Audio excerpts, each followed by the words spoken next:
Que ce proche qui est décédé, ton père, ta mère, ton frère, ta sœur, ton oncle, ton enfant, eh bien, Inch'Allah Ta'ala, tu le retrouveras car c'est simplement la petite mort qui vous a séparés.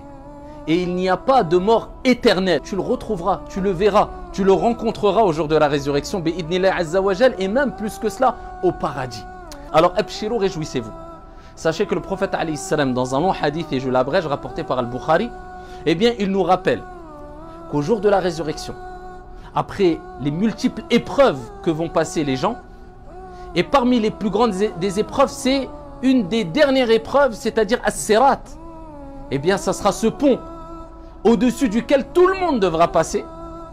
Eh bien, après avoir passé ce pont-là, si tu as été sain et sauf, eh bien, sache que tu seras la cause, Inch'Allah tabaraka wa ta'ala, par la permission de ton Seigneur, de l'entrée au paradis des gens que tu as côtoyés, que tu as aimés, que tu as appréciés dans la vie d'ici-bas et qui avaient ne serait-ce que le poids d'un atome de foi dans le cœur, par la permission d'Allah Azza wa Jal.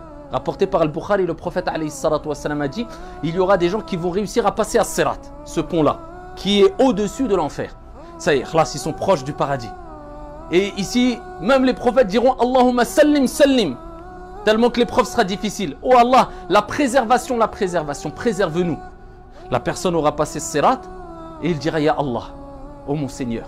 Et il invoquera d'une manière dont il n'invoquait pas son Seigneur tabaraka wa ta'ala alors qu'il était vivant. C'est-à-dire avec plus de concentration, de conviction, de certitude, tout simplement parce que ça y est, il voit avec ses yeux, Aynul yaqin, l'œil de la certitude. Il dirait, Ya Allah, oh mon Seigneur, il y avait des gens que je connaissais, des proches à moi. Ils jeûnaient avec moi, ils œuvraient avec moi. Dans une version, ils accomplissaient le pèlerinage avec moi. Et dans une autre version, la première version de Al-Bukhari, ils priaient avec moi. Regardez les actions qui vont vous sauver, bi'idhnillah. Le jeûne, as-salah, la prière, le pèlerinage, les œuvres salutaires. Et il dirait, Ya Allah, permets-moi d'intercéder en leur faveur. Ils sont en enfer. Allah Jalla wa Ala dit, et lui dira, va et faites sortir de l'enfer toute personne qui a le poids d'un dinar de foi dans le cœur. Ils iront et par la permission divine, ils sortiront de l'enfer.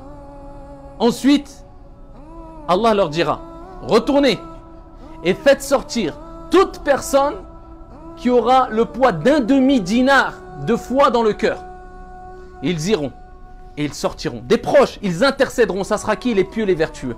La preuve que, ici, toi, tu pourras intercéder, Inch'Allah, si tu es vertueux et pieux, pour des personnes proches de toi, même qui étaient vouées en enfer, mais par la permission divine et de par la grande miséricorde de Dieu, bien non, Dieu dira non, ils ne vont pas en enfer, ils vont au paradis. Et ensuite, Dieu leur dira, allez, retournez, et allez chercher toute personne qui a le poids, ne serait-ce que d'un atome de foi, l'atome de foi dans le cœur, et sortez-les de l'enfer, et ils sortiront. Donc ils intercéderont en faveur des proches, des amis, de la famille, qui avaient ne serait-ce que le poids d'un atome de iman, de foi dans le cœur.